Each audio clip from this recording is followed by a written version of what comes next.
Aku adalah Leimena, banyak orang yang tidak tahu siapa aku. Tapi aku adalah pencetus dibuatnya fasilitas kesehatan di desa dan kota yang sekarang kalian kenal dengan nama Puskesmas.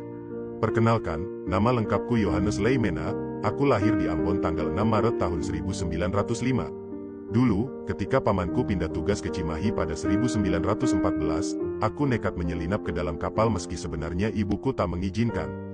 Setelah lulus dari Stovia yang merupakan sekolah dokter untuk Bumi Putra, aku bekerja sebagai dokter selama 11 tahun kemudian memperdalam penyakit dalam di Geniskunde Hoge School atau sekolah lanjutan kedokteran.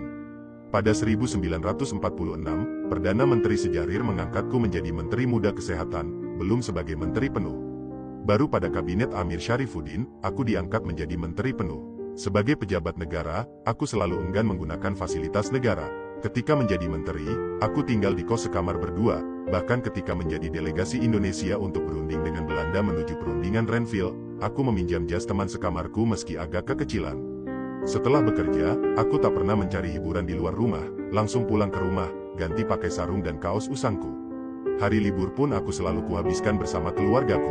Pernah ada beberapa pemuda organisasi Kristen yang berkunjung ke rumah, mereka mengira akan bisa makan besar enak di rumahku yang seorang menteri. Nyatanya aku hanya bisa menyajikan singkong rebus, sarapan sehari-hari aku dan keluarga.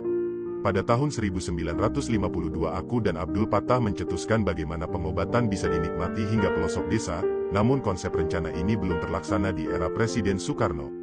Baru ketika era Presiden Soeharto dengan Menteri Kesehatan adalah Gerrit Augustinus Siwabesi, konsep puskesmas diangkat kembali, dibangun dan masuk ke dalam program pembangunan 5 tahun atau PELITA.